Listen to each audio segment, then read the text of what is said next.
Filántropo, médico, educador, influencer.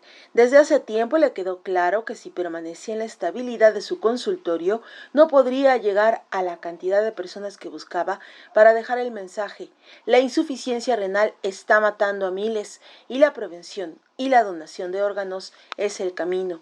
Lo conocen como el doctor Riñón, el doctor Julio Ramos, y es famoso por compartir su conocimiento de un modo ameno y divertido, también por haber atendido a famosos como Vicente Fernández o Julio Preciado, y quiere que todos entiendan que curar a los pacientes que padecen del riñón es labor de todos, y recibió a Cuadratín Jalisco en su estudio de grabación para compartir el mensaje con motivo del Día Mundial del Riñón que se celebra esta semana.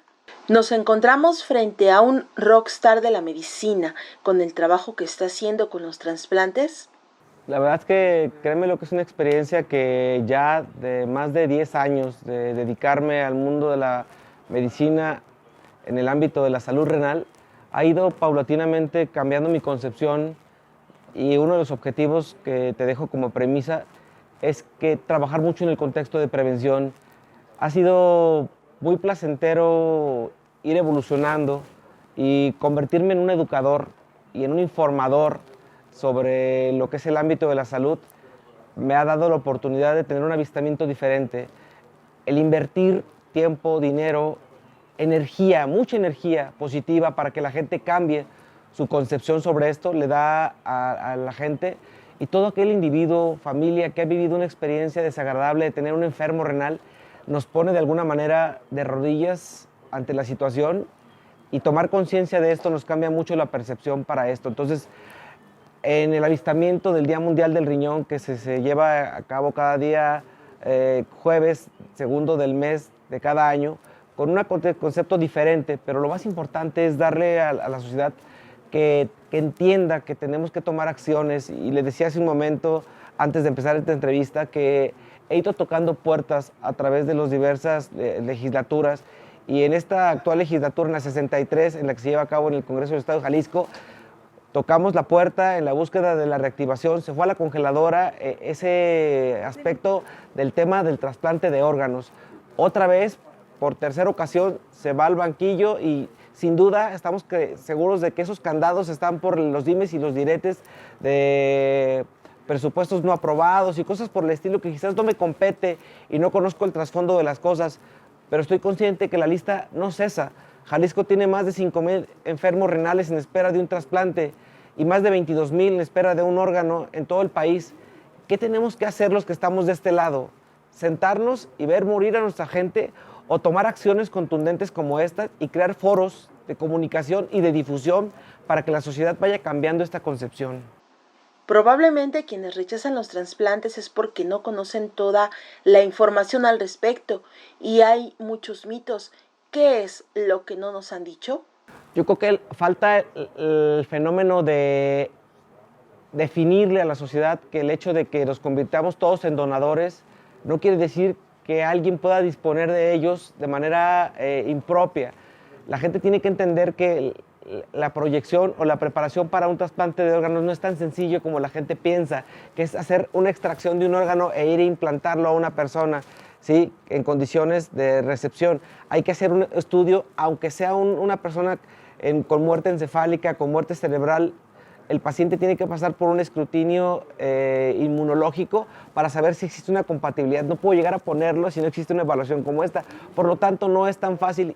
Y esos mitos que se tiene de que alguien fue encontrado sin órganos y lanzado a la calle, creo que está más ligado a una cuestión de tipo mítica y que se presta para hacer un amarillismo de esto. Entonces, yo creo que la sociedad está mal informada por parte de los profesionales de la salud y que sin duda tenemos que trabajar más en educar a la población.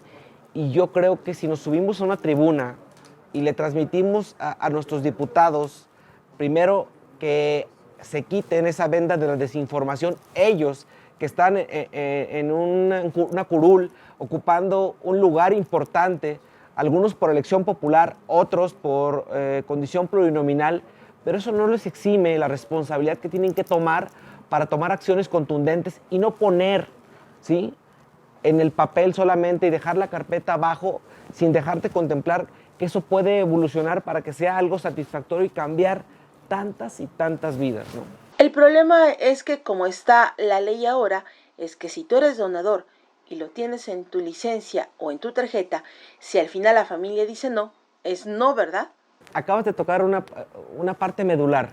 Si tú como comunicador enseñas a la familia a identificar quiénes de los miembros de mi familia tienen la voluntad franca, clara, de ser donadores altruistas de forma primaria, he vivido situaciones personales en donde me he tocado en una situación dolorosa, jóvenes de 22, 23 años, que llegas a una condición en la que llegas a la noticia trágica, el equipo de abordaje, y tú estás tras bambalinas, pero estás atento de lo que está pasando, y son informados los padres y los familiares al paciente, en este caso ya alguien ya con muerte cerebral, y escuchas una frase tan conmovedora como: ¿qué podemos hacer? Mi hijo deseó siempre ser un donador voluntario. Fue para mí algo tan representativo, lo viví no muy lejano, algo relativamente reciente, pero me dejó una huella en la que creo que algo de lo que tenemos que trabajar nosotros como gente en general es preguntarle a los miembros de la familia quién de todos levanta la mano para decir que quiere dejar vida a través de la muerte. Vida a través de la muerte suena como muy fuerte, suena como muy distinto, pero suena como una gran responsabilidad, porque los órganos allá no sirven. Los órganos van a ser de utilidad aquí, mayormente en condiciones en las que un tejido, en condiciones todavía de vida, en donde un cerebro ya no tiene una condición que le va a permitir darle una condición óptima, pero que sí se preserve ese órgano para poder ser trasplantado en condiciones apropiadas y darle vida a ese órgano a través de la muerte de una persona que por condiciones traumáticas, de accidentes ocurridos, de lesiones por armas de fuego, por hemorragias, por condiciones permisibles para esto y que pasan por el escrutinio legal para poder ser trasplantados, son las condiciones en las que se debe de legislar con toda atención. Por otro lado, llevar a cabo, y algo que te decía que como premisa estamos trabajando en la cuestión de la prevención. Hablaba ya por ahí con un buen amigo que se encuentra en la legislatura federal y que le mencionaba la importancia de poder llevar a cabo contextos de prevención desde preescolar, primaria, secundaria y preparatoria como un prerequisito de inscripción para cada semestre o cada año, en donde presentemos un examen o se haga un examen de manera rutinaria con la evaluación mínima, que es un examen general de orina y en un momento dado ya en condiciones óptimas, exámenes donde permita calcular la funcionalidad del riñón de cada individuo. Son cuestiones y cálculos matemáticos que año con año se llevan de a cabo como parte del Día Mundial del Riñón, mayormente en gente que tiene condiciones de riesgo por hipertensión, diabetes, obesidad o que tiene algún familiar con un padecimiento renal o trasplantado. Son gente que le tienes que poner un foco encendido y que no puedes quitarlo de esa cuestión de alerta. Nosotros como comunicadores tenemos el deber de transmitirle a la sociedad que este trabajo no es solamente de un día. Entraste a este foro hace un momento y te diste cuenta que aquí se graba un programa que tiene solo como objetivo orientar y educar a la población. No tiene ningún objetivo ni afán de lucro, no lleva un estandarte político. Aquí el único estandarte político es el bienestar de la población y la salud del pueblo es la suprema ley. Eso quedará grabado en los anales y está descrito en la literatura. Soy hijo de un médico militar, hijo de una maestra de educación primaria, que me dejaron algo que todavía quiero llevarme hasta la tumba, que es los principios, los valores y el amor con el que se me educó en mi casa. No hubo riqueza financiera, pero hubo riqueza de educación y de principios. Yo creo que esa parte hay que dejarla muy reiterativa y que cada día que se conmemore el Día Mundial del Riñón sea para mí un factor activador para que no sea un día, sea mes con mes, semana a semana, y que el paciente que llega de primera vez a un consultorio no pierda esa parte del incentivo, de la calidez, del valor humano, que de alguna manera la salud se ha llevado a un contexto mercantilista y la gente ha perdido la confianza en el profesional de la salud. Me hago llamar el doctor del moñito, el doctor Riñón, el doctor Julio Ramos.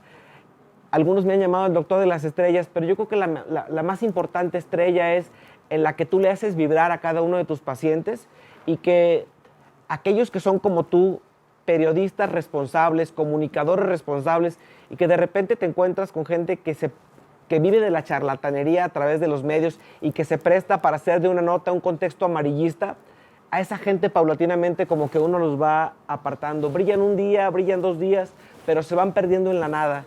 La responsabilidad de comunicar con responsabilidad es como lo ocurre de este lado. La mercadotecnia América, hecha con responsabilidad, permite utilizar los medios para decirle a la gente cómo te cuides tú, cómo cuides a tus seres queridos, pero una enfermedad de alto costo como es la insuficiencia renal, sin lugar a duda representa para la institución más de un 40% del ingreso nacional a través de los que hemos perdido a alguien en situaciones graves por enfermedades como estas. La verdad, nunca va a dejar de correr una lágrima, porque a final de cuentas nos la secamos para seguir adelante, pero debemos de tenerla presente para poderles despertar a muchos individuos la conciencia de cambiar esa percepción y que la esperanza en la gente que esté con vida, en la gente que tome conciencia de todo esto, es que el actuar no se debe de perder.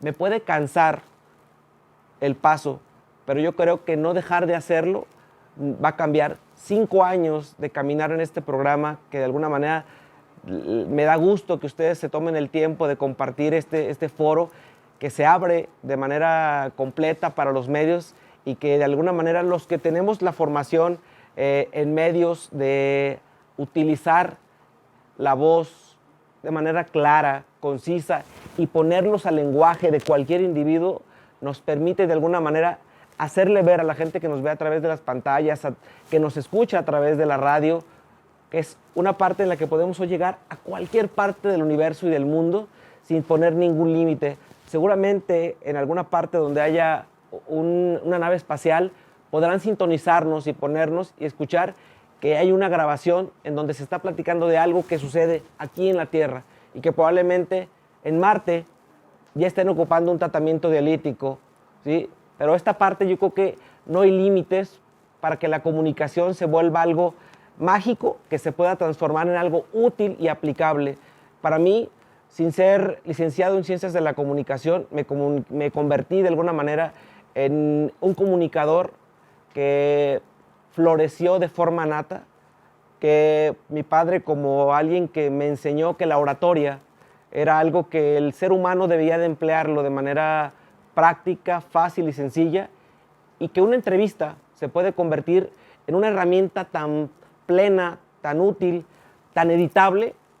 He sido víctima en algún momento de mi vida de una edición, de una entrevista, que al sensibilizarme se convirtió en algo que lo transformaron. Dije, la magia de la tecnología puede ser aplicada de cualquier manera, pero bien empleada por gente experta como tú, que has vivido a lo largo de tantos años atrás de una cámara, atrás de un micrófono, siguiendo a alguien con una nota importante. Yo creo que te queda muy claro que lo que quiero dejarle como huella al auditorio es que tomen conciencia que el Día Mundial del Riñón no es solo un día al año, es tomar conciencia que si estás enfermo, tienes obesidad, no tienes malos hábitos alimenticios, no acudes de manera frecuente al médico, es momento de voltear a ver y decir, ¿qué estoy haciendo por mi salud?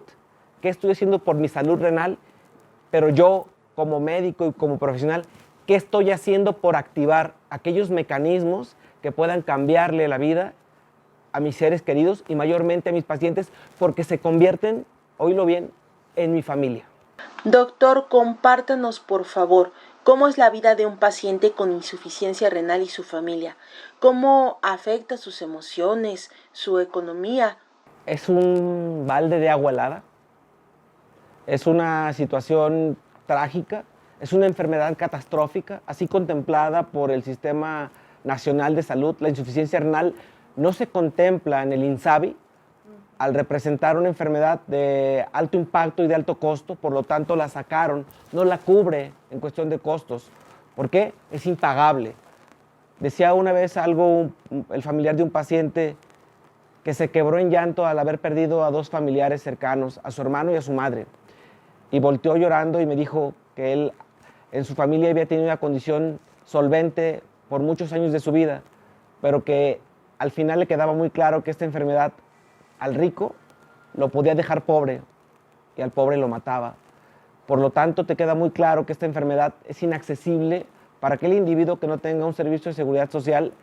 Se le vuelve inalcanzable. El que no se trasplanta no tiene una oportunidad para más que seguir pegado a una máquina, ya sea de diálisis o una bolsa de diálisis o un sistema de tratamiento en hemodiálisis, el cual en un medio privado requiere una cantidad y un ingreso promedio o un gasto promedio de varios miles de pesos por semana para poderlo pagar. En un trasplantado puede ir de 20 a 25 mil pesos mensuales, más los estudios correspondientes. Todo esto que te digo habla que además en el desabasto que tenemos hoy día se ve marcado y se ve reflejado tanto en insumos y materiales, medicamentos para evitar el rechazo. Sin falta, el día jueves hay una marcha silente en reproche al desabasto de medicamentos. ¿De qué te habla todo esto? La condición federal, y no puedo dejar de decirlo, ha dejado en manos de gente que no tiene conocimiento de cómo se maneja esto, sobre pretexto de que el mal manejo de los recursos por terceros en otros sexenios ha puesto en alerta para que no se provea de manera apropiada ni la calidad, ni la cantidad, ni de forma oportuna los medicamentos. Por lo tanto, a la pregunta que me hiciste quiero ser muy objetivo. No está siendo manejada de manera apropiada ni por las instituciones públicas, ni por el medio privado, porque hay desabastos en el entorno privado de medicamentos. Por lo tanto, hoy el paciente no pregunta qué marca te dieron. La pregunta es, ¿te dieron? Esa parte yo creo que queda muy clara para la gente que nos ve a través y nos escucha a través de esta entrevista. Es la enfermedad renal representa uno de los peores, ¿sí?, bloques de concreto que puede llevar una familia a cuestas, porque es inaccesible para cualquier individuo. Por mucha solvencia que pueda tener un individuo, llega un momento en que se vuelve impagable, intratable e insuperable. Emocionalmente es algo que devasta a un núcleo familiar, que va desintegrando. Se sufren abandonos, se sufren de episodios de depresión crónica familiar, en donde el aislamiento va llevando al individuo a condiciones en las cuales se abandona a sí mismo y por ende los familiares se empiezan a separar. La desintegración familiar se vive de manera constante. Entonces, yo creo que con esto puedo cerrarte una entrevista de manera formal, que la responsabilidad empieza desde que decides de alguna manera acercarte al manejo de un paciente como estos, el cual se suma y se integra como parte de tu familia. Prevenir, donar, concientizar, ¿serían las soluciones? Yo creo que son las puntas o son las uniones que debemos de tener. El donar, pero sobre todo el actuar de manera preventiva, el sumar iniciativas que generen prevención puede cambiar la progresión de la enfermedad. Zonas endémicas como Poncitlán y otras zonas nos han dictado la pauta de que somos en Jalisco el modelo a seguir siempre y cuando tomemos acciones de manera primaria para dejar un modelo y una iniciativa que se aplique en todo el país para tener menos enfermos renales, diabéticos, hipertensos, obesos y gente con antecedentes familiares. Tiene que estar en constante revisión, que no pierdan la huella de esto. El acudir a una consulta subsecuente significa un recontrato para la prevención y el cuidado de tu salud. Finalmente, ¿una persona trasplantada puede llevar una vida normal? Un enfermo renal, ¿sí?, es aquel que vive una condición, pero un trasplantado deja de ser un enfermo renal y se convierte en un paciente trasplantado que puede llevar una condición o un estilo de vida totalmente parecido a lo normal, pero con la medicación y el seguimiento apropiado para evitar que esto retorne a una condición inapropiada. Por lo tanto, tenemos un compromiso con los trasplantados para que esos injertos y esos riñones que se les pusieron en su cuerpo tengan una mayor condición de vida y obviamente hacerlo en condiciones y con la gente que tenga el grado que yo le denomino expertise. La experiencia en un paciente trasplantado cambia mucho para que el paciente sea atendido de manera apropiada, nutricional, psicológica, médica y obviamente de manera preventiva para los que llevan en su entorno, porque lo pueden padecer de igual manera. Pero sí existe un seguimiento y una atención integral. Ese es el punto. No existe todavía de manera organizada en ninguna institución alguien que le dé, aunque nos lo describan en una cuestión sistemática, un organigrama se ve muy bonito en papel, pero hay que saberlo llevar a la práctica. Y eso es algo en lo que tenemos que trabajar, comprometernos, crear clínicas de salud renal a nivel nacional. Cambiaría mucho el pronóstico de preservación de órganos para que la gente que está trasplantada tenga un lugar a donde acudir. El paciente trasplantado para muchos médicos significa una cruz porque tienen miedo de irla a regar. Hay que enseñarlos como médicos cómo tratar a un paciente trasplantado y hacerles a los médicos que le pierdan el miedo, pero sin perder la parte de la responsabilidad. Educar es más barato que tratar. Para Cuadratín Jalisco, Aremi Reyes.